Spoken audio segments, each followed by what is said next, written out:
welcome to the Monocled Gamer. I am the Monocled Gamer, and today we're going to talk about yesterday's post on Bioshock. Would you kindly, or why Bioshock is so good. And it is. But first I just want to take a second to say that this is the new format for the Monocled Gamer video posts. Instead of having one video post on Friday that covers both written posts and the new game information for the week, which is a lot to squeeze into a short amount of time, and, I don't know, feels cluttered. Instead, every Tuesday and Thursday, after the blog posts on Monday and Wednesday, will be the video post relating to those blogs. People get distracted easily. I get distracted easily. I got annoyed with it. So, here we go. We're going to do this the new way, and if you like it, if you would prefer it back the other way, let me know. We will still have This Week in Gaming, and it will still appear on Friday in its own magical video of incredible awesomeness. So, Bioshock. Bioshock is a game that was created by 2K Boston, now Irrational Games, that truly calls out to me as one of the greatest games I've ever played. I will honestly say that. The gameplay and the mechanics are lovely. The engine works really well. Graphics are, for their time, beautiful. And the water effects in this game, this game pioneered real water effects. Walking under dripping water, you actually get drips on the screen. Walking under running water, and you actually have the ripples as it washes over you. That's just cool. It's little things, but it's really cool little things. So let's get into the story a little bit. Bioshock 2 revolves around about the 60s, a city called Rapture that was built under the ocean, deep in the sea, by a man named Andrew Ryan who was fed up with the way the world worked. He was sick of having to give things to religion, to the government, to anyone that he felt hadn't earned those things. So he built a city that was free of ethics, morality, and censorship, where people could try and reach all of human potential in arts, science, technology, everything, without fear of giving up anything they'd earned.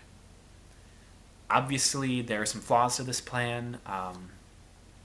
There's also the issue of Adam, which is a substance that was found inside slugs on the seafloor, in the game world, not in real life, obviously, that allowed for unbridled genetic modification of the human genome, of human DNA. This meant that with the injection of a syringe, you could rewrite your DNA so that you would fire lightning from your hands, or be able to start fires by clicking your fingers, or that your skin would harden into armor, or you'd get stronger, faster, you could, well, not fly, but you get the idea. Just really fantastical things. And so people started doing that. And they did it more and more and more, and everyone in Rapture was saying, splice up, splice up, splice up. Use plasmids, use gene tonics, become more than human. And they all became so much more than human that they stopped being human at all. When you reach Rapture, it's a character named Jack whose plane crashes and he winds up there through a series of events. Rapture has been eviscerated. Its population is now almost solely splicers, as they're called, of varying types, who are people that have spliced their DNA so much that they've gone completely mad, and that all they care about is getting more Adam to splice up more. Suffice it to say that you have to splice up to survive in this world, so they all want to kill you too. At the same time, it's the splicing up, it's the genetic modification that makes this game so different from other FPSs, just in terms of gameplay.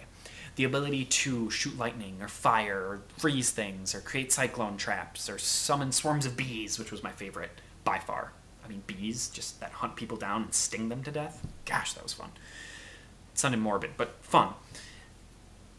Was what made it so unique. Any FPS, you're going to be running around shooting stuff.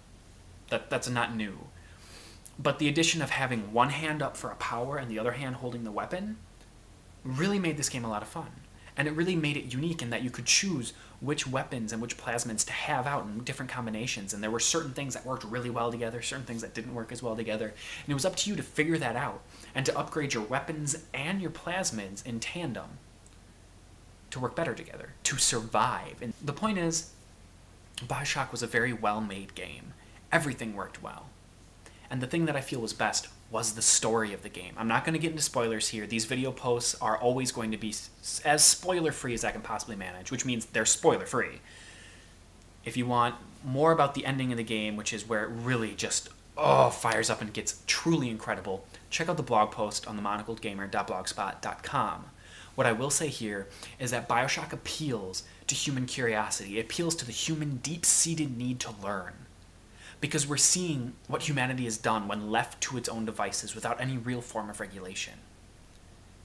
It's torn itself apart, but in such interesting ways. People trying to find true beauty, people who are trying to push art and science to extremes. To what ends? And that's the world you get to explore in Bioshock. And how you fit into that world, both as a character, Jack, who definitely does, and as a player. I mean, as a player, you fit into the conceit of the game too. How you fit into that world makes a huge difference. I mean, compared to other FPSs, there is no comparison. It stands alone as just this beautiful pinnacle of storytelling meeting awesome gameplay. So check it out. Like I say, it's cheap. If you haven't picked it up yet, pick it up, play it. It rocks, I promise.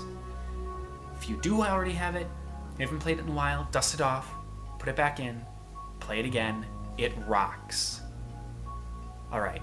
So that's it for today. Like I said, I want to keep these short. If you want more on Bioshock and why it's so good, check out the blog post itself. There's a lot more there. Anyways, remember tomorrow's a new written blog post. I'm not going to say on what yet. Surprise, surprise. Also, there will be a video Thursday and a video Friday, like I said. Outside of that, would you kindly have a great day?